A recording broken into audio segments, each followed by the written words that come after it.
नमस्कार दोस्तों, आप देख रहे हैं यूएई का best Hindi news channel UAE news Hindi. मैं आपकी दोस्त आकांक्षा आज फिर से खबरों का पिटारा लेकर आई हूं। तो शुरू करने से पहले जो लोग हमें पहली बार सुन रहे हैं, प्लीज़ सब्सक्राइब का बटन दबाएं, वीडियो को लाइक करें और बेल आइकन पर क्लिक करें।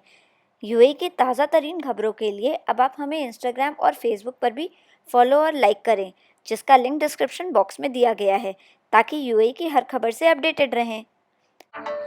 पूरी दुनिया को कोविड-19 कोरोना वायरस ने संकट में डाल रखा है। विश्व में कोविड-19 कोरोना वायरस मरीजों की संख्या 80 लाख के पार कर गई है, जिसमें कि 41,30,000 मरीज रिकवर हो चुके हैं और 4,36,000 लोगों की मौत हो चुकी है। 34,30,000 एक्टिव मरीज हैं, जिनमें से 5,44,060 गंभीर हालत में हैं।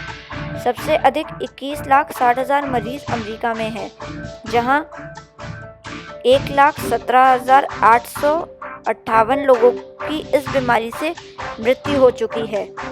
दूसरे नंबर पर ब्राज़ील है, जहां 8,67,882 केसेस हैं और 43,389 लोगों की मृत्यु हो चुकी है। उसके बाद क्रमशः Russia, Bharat, Britain, Spain, Italy, Peru, Germany, Iran top 10 देशों में आते हैं। His highness Sheikh Mohammed bin Rashid Al Maktoum, vice president and prime minister of UAE and ruler of Dubai द्वारा न्यू मीडिया एकेडमी का लॉन्च किया गया है। यह एकेडमी तेज़ गति से बढ़ रही है, डिजिटल मार्केटिंग फील्ड को लीड करने के लिए वर्कफोर्स तैयार करेगी। यह एकेडमी कई प्रकार के रोजगारों मूलक शैक्षणिक कार्यक्रम चलाएगी, जिससे सोशल मीडिया और डिजिटल मार्केटिंग में अभिनव संसाधनों का विकास किया जा सकेगा।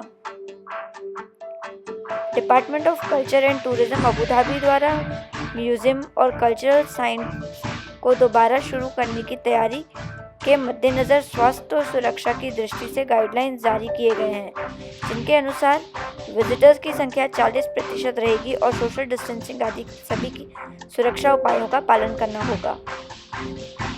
UAE minister of health and prevention द्वारा रविवार 14 जून को घोषणा की गई है कि दुबई के अल कुवैत हॉस्पिटल में उपचार के बाद एक 79 वर्षीय कोविड-19 के मरीज और उनकी 72 वर्षीय पत्नी पूर्णतः स्वस्थ हो गए हैं।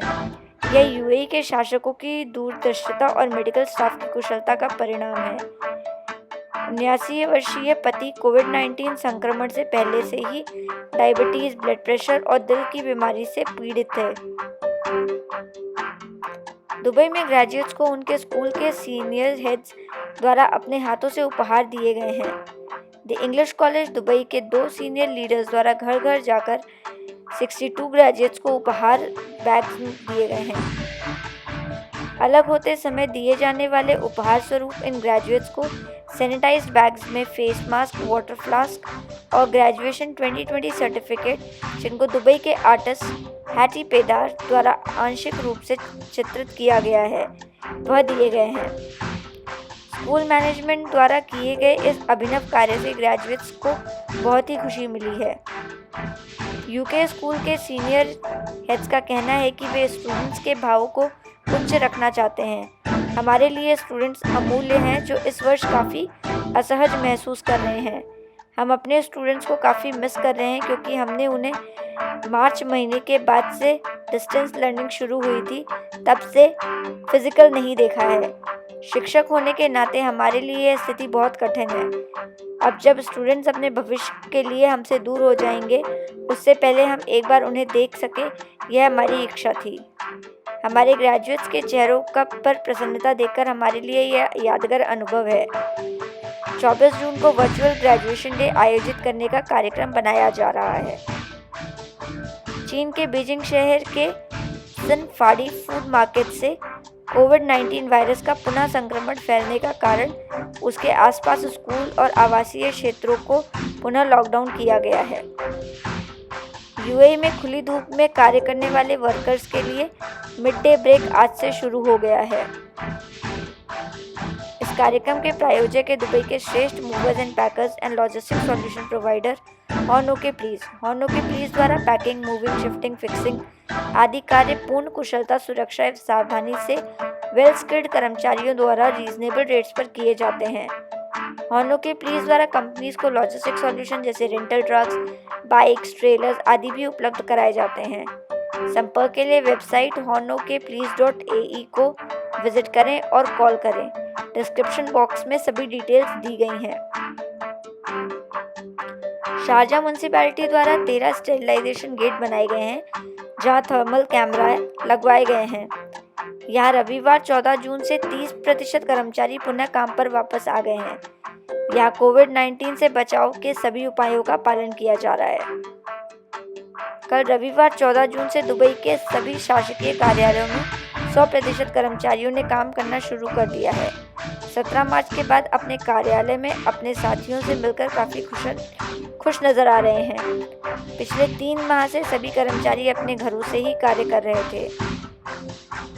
यूएई निवासी गर्मी की तपन महसूस करने लगे हैं, किंतु Ibrahim Al Jarwan, member of Arab Union for Astronomy and Space Science द्वारा बताया गया है कि ऑफिशियल समर पीरियड 21 जून से शुरू होकर 23 सितंबर तक रहेगा, जिसमें तापमान 25 डिग्री सेल्सियस से 43 डिग्री सेल्सियस तक रहेगा। इस बीच बारिश होने की संभावना बहुत कम है। ईद अल अधा शुक्रवार 31 जुलाई को होने की संभावना है। फिलीपीन सरकार द्वारा स्पॉन्सर्ड चार्टर्ड फ्लाइट से आज सुबह 382 फिलिपिनोज दुबई से मनीला के लिए रवाना हुए।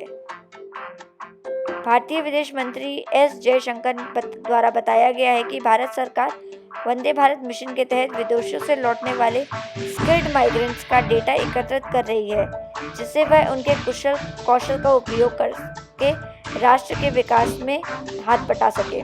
एक 41 वर्षीय अरब महिला कार पार्क करते समय फोन पर कोई बुरी खबर सुनकर अपना संतुलन खो बैठी और हड़बड़ाहट में उसने एक्सीलेटर दबा दिया। हैंड ब्रेक लगाना भूल गई, जिससे कार अल ममजार क्रीक के समंदर में जा गिरी। महिला को कोई चोट नहीं आई है। कार के समंदर में जाने के पहले ही वह बाहर निकल गई थी। यह घटना शुक्रवार की है। कार समुद्र में 30 मीटर अंदर चली गई थी, जिसे पुलिस द्वारा निकाला गया। बॉलीवुड के युवा अभिनेता सुशांत सिंह राजपूत, जिन्होंने कल अपने घर में ही आत्महत्या कर ली थी, उनका आज अंतिम संस्कार विले पार्ले शमशान घाट मुंबई पर किया गया। पोस्टमार्टम रिपोर्ट में मृत्यु का कारण दम घुटना बताया गया है। किसी जहर की संभावना नजर नहीं आती है। विसरा जांच के लिए भेजा गया है। बताया जाता है विगत 6 महीनों से सुशांत सिंह राजपूत का डिप्रेशन का उपचार चल रहा था। अभी तक आत्महत्या का कारण ज्ञात नहीं हुआ है।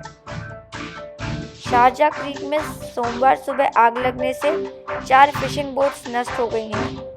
इस दुर्घटना में कोई जनहानि नहीं हुई है।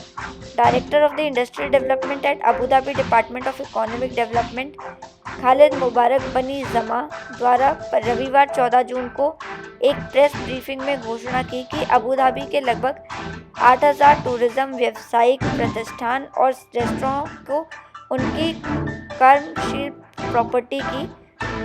कमर्शियल प्रॉपर्टी की वार्षिक रेंटल वैल्यू का 20% रिफंड किया जाएगा।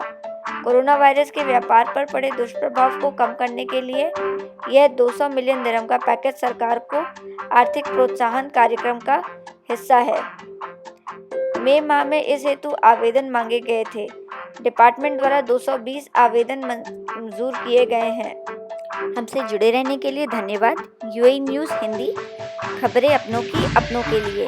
मैं आकांक्षा कल फिर मिलूंगी आपसे। तब तक आप अपना और अपनों का ख्याल रखें। We are all responsible.